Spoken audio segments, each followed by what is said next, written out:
So Telugu Desam party కార్యకర్తలు తెలుగుదేశం నాయకులు అనే చోట్ల వేధింపులు గురి చేస్తున్నారు. దానిలో భాగంగానే మర్డర్లు జరుగుతున్నాయి కొన్ని చోట్ల.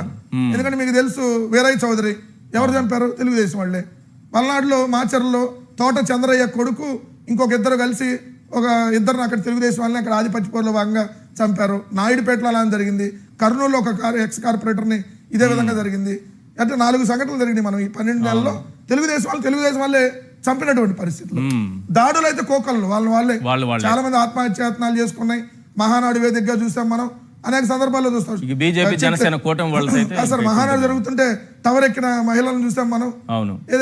తెలుగుదేశం వాళ్ళు ఈ రోజు వేధింపులకు గురి చేయటం ఉన్నప్పుడు 2029లో మీకు చూపిస్తాను సినిమా అని చెప్పి అతను వైఎస్ఆర్సీపీ కింద మాట్లాడి ఉండాలి. లేదు వీళ్ళు కుట్రలో భాగంగా, ఎందుకంటే వాళ్ళు పొద్దున్నే పేపర్లో రాత్రి డిబేట్లు చూస్తే జగన్మోహన్ రెడ్డి గారికి ఇంత జనాలు వచ్చారు కాబట్టి ప్రోగ్రామ్ సూపర్ సక్సెస్ అయింది కాబట్టి దాన్ని డైవర్ట్ చేయడానికి ఒక ఈ బ్యానర్ ఒకటి ఇంకోళ్ళు ఎవరో బ్యానర్ పట్టుకున్నాయి. ఆ 2-3 చూపించేసి నరికేస్తారంట, చంపేస్తారంట, అమ్మో అసలు పొడి చేస్తారంట, ఇంకా అసలు ప్రాసలు అసలు అన్ని కిలోమీటర్లు అన్ని గంటలు ఎట్లా వెళ్తాడు అని ఇంకో ఆయన విశ్లేషణలో. ఇవన్నీ చూసినాక ఒకటి అర్థమైంది, ఇప్పుడు నరుకుతాం పొడుస్తాం అనే భాష అసలు ఎవరిది? నిన్న కాక మొన్నే కదా మీ జేసీ ప్రభాకర్ రెడ్డి, అరే మీ తెలుగుదేశం వాళ్ళకి, ఆయన మాట్లాడిన భాష నేను మాట్లాడట్లా, దయచేసి ఎవరు అర్థం చేసుకోగలరు. మీ తెలుగుదేశం వాళ్ళకు అసలు మీ తెలుగుదేశం వాళ్ళకి మగతనం ఉంటే వెళ్ళి వైఎస్ఆర్సీపీ వాళ్ళని నరకండ్రా, చంపండ్రా, కొట్టండ్రా అని ఆయన భాషలో మాట్లాడింది ఎవరు? మరి ఆ నరుకుడు భాష లేదంటే ఆ పీకుడు భాష ఎవరిది? చంద్రబాబు నాయుడు గారే కదా. ఏం డాష్ చేస్తారు అని చెప్పి పీకుడు భాష మాట్లాడింది ఆయనే కదా. ఇదే అయ్యన్న పాత్రుడు లంభాష మాట్లాడింది ఆయనే కదా. ఇదే స్పీకర్ గా అయ్యన్న పాత్రుడు అవ్వకముందే ఎమ్మెల్యే కావగానే జగన్మోహన్ రెడ్డి గారు భౌతికంగా బతికే ఉన్నాడు, భౌతికంగా లేకుండా చేయాలని మాట్లాడింది ఇదే అయ్యన్న పాత్రుడు కదా.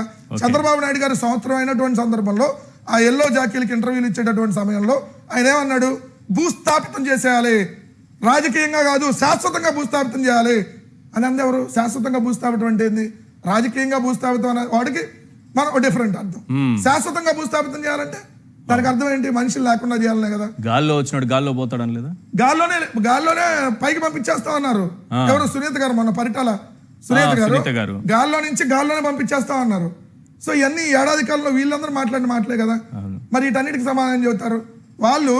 డైరెక్ట్ గా వాళ్ళ ఛానల్లో కూర్చోబెట్టి జగన్మోహన్ రెడ్డి గారిని తలకాయ నరికేస్తామని ఒక సస్పెండ్ అయిన జడ్జితో మాట్లాడించింది వీళ్ళే కదా. అదే సస్పెండ్ అయిన జడ్జి రామకృష్ణతో మాట్లాడించింది వీళ్ళే. ఎందుకు? వాళ్ళ ప్రస్తుత ఎమ్మెల్యే కొలికిపూడి శ్రీనివాస్ రామ్ గోపాల్ వర్మ తలకాయ తీసేస్తే ₹1 కోటి ఇస్తా అన్నాడు వాళ్ళ ఛానల్లో కూర్చొని. మరి ఇట్లాంటి భాషని మాట్లాడిస్తుంది ఎవరు? జగన్మోహన్ రెడ్డి గారిని రాళ్లతో కొట్టండి, మరి కొట్టే భాష, నరికే భాష, మరి ఇవన్నీ వెన్నుపోట్లు పొడిచే భాష, ఈ భాషని ఎవరు 5 కోట్ల మంది పొడిచారు కదా. ఇప్పుడు కూడా చూడండి, చంద్రబాబు నాయుడు గారు ఇందా మాట్లాడాడు, జగన్మోహన్ రెడ్డి గారు అడిగిన ఒక్క ప్రశ్నకు సమాధానం లేదు. ఏది రప్ప గురించి ఒకటే ఉంది. జగన్మోహన్ రెడ్డి గారు ఎంటైర్ 2 గంటల ప్రెస్ మీట్ లో ఇది విలేకరులు అడిగిన దానికి చెప్పాడు. అసలు ఈ సబ్జెక్ట్ కాదు, విలేకరులు ఇట్లా జరిగిందని మీరు అంటారు అంటే, ఎందుకంటే ఆయనకి అసలు తెలిసి ఉండదు అది. ఎందుకంటే వాళ్ళ ఛానల్లో డిబేట్లు ఆయన చూస్తాడు చూడ కదా, వాళ్ళ ఛానల్లో డిబేట్లు ఎందుకు చూస్తాడు. సో ఆయన తెలియదు. కానీ విలేకరులు అడిగిన దానికి సమాధానం చెబితే ఎంటైర్ ఈ సూపర్ 6 తో పాటు 143 హామీల గురించి లేదు, రెవెన్యూ లోటు ఎందుకు వస్తుంది దాని మీద లేదు, అప్పులు ఎందుకు చేస్తారని దాని మీద లేదు, ఏ ఒక్క సబ్జెక్ట్ మీద ఏదైతే చంద్రబాబు నాయుడు గారు సమాధానం చెప్పకుండా డైవర్ట్ చేయడం కోసం ప్లకార్డు, అంటే జగన్మోహన్ రెడ్డి గారి పర్యటనలో ఒకళ్ళు ప్లకార్డు పట్టుకుంటే దాని మీద డిస్కషన్. అంటే ప్లకార్డు కూడా పక్కల్లో తడిపినట్టు చేస్తాయా? అది ఇప్పుడు అర్థం అవుతుంది సార్. ప్లకార్డ్ ఎంత భయపెట్టిద్దా అని, సినిమా డైలాగ్ ఎంత భయపెట్టిద్దా అని. పుష్ప సినిమా డైలాగ్ ఇంత భయపెట్టింది. జగన్మోహన్ రెడ్డి గారి పర్యటనలో ఒకళ్ళు ప్లకార్డు పట్టుకుంటే వీళ్ళందరికీ భయపడతారు. ఇప్పుడు ఒక దొంగతనాలు చేస్తుంటాడు, వాడికి ఎవరిని చూసినా భయంగానే ఉంటుంది. వీడు మఫ్టీలో ఉన్న పోలీసా, వీడు ఏమన్నా నన్ను గుర్తించి పట్టుకుంటాడా అని ప్రతి సందర్భంలో భయపడుతూ ఉంటాడు. ఆ దొంగతనం చేసిన వాడికి ఆ భయం ఉంటుంది, లేనివాడు ధైర్యంగా నడిచిపోతాడు నడి వీధిలో. మేము ఈ రోజు ఓడిపోయాం సార్, నిజాయితీగా ఓడిపోయాం. మేమేది ఫాల్స్ హామీలోకి ఓడిపోయాం. కానీ ఈ రోజు మేము కాలర్ పైకి ఎగరేసుకొని గర్వంగా తిరగలుగుతున్నాం. దేనికి? మేము నిజాయితీగా ఉన్నాం కాబట్టి.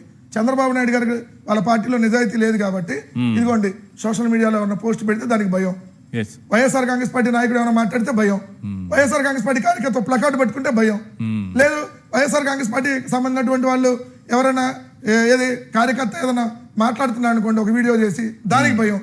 మరి ఇంత భయం ఎందుకు ఏర్పడుతుంది? దొంగలు కాబట్టి భయం ఏర్పడుతుంది. Yes. ప్రజలు 5 కోట్ల మంది ప్రజలను మోసం చేసిన దొంగ ప్రభుత్వం కాబట్టి ఇది, ఈ దొంగ పార్టీలు కాబట్టి వాళ్ళకి ప్లకార్డ్ చూసి కూడా వణుకు పడుతా ఉంది.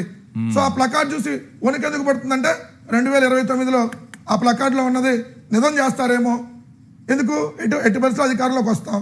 కానీ మేము ఒకటైతే చెప్తున్నాం, అలాంటి వాతావరణం ఉండదు. వాళ్ళు ఎవరో సినిమాకి సంబంధించిన డైలాగ్ పెట్టారు, మేము వస్తే నరకటాలు.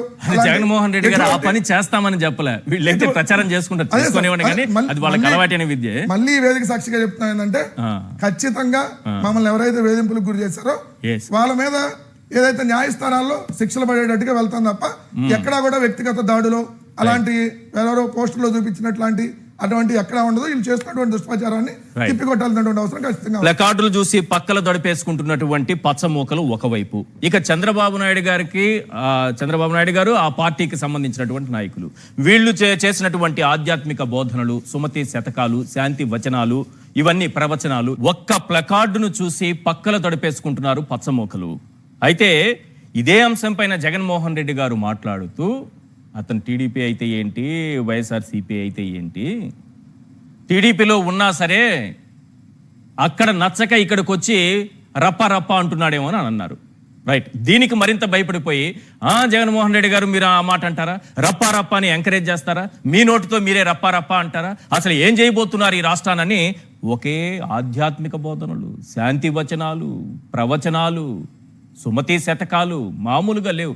ఆ ఆధ్యాత్మిక బోధనల గురించి మనం వినాలంటే ముందుగా ముఖ్యమంత్రి గారు ఒక 4 రోజుల క్రితం ఎల్లో మీడియాకి ఇచ్చిన ఇంటర్వ్యూలో ఏం మాట్లాడారు, వేదికల పైన ఏం మాట్లాడారు, ఎంత బహిరంగంగా మాట్లాడారు. జగన్మోహన్ రెడ్డి గారు అనేది ఏంటంటే ప్లకార్డులో ఉన్నది అతనేం పెట్టుకోకూడదా సినిమా డైలాగ్ అని అన్నారు. కానీ మన చంద్రబాబు నాయుడు గారు ముఖ్యమంత్రి హోదాలో ప్రతిపక్ష నేతని, వ్యక్తిని డైరెక్ట్ గా టార్గెట్ చేశారు. జగన్మోహన్ రెడ్డి గారు ఎక్కడ వ్యక్తుల పేర్లు చెప్పలేదే, పోనీ ప్లకార్డులో కూడా ఎక్కడ వ్యక్తుల పేర్లు లేవే. కానీ మన ముఖ్యమంత్రి గారు డైరెక్ట్ గా వ్యక్తి పేరు చెప్పి జగన్మోహన్ రెడ్డి గారిని భూస్థాపితం చేస్తానన్నారు.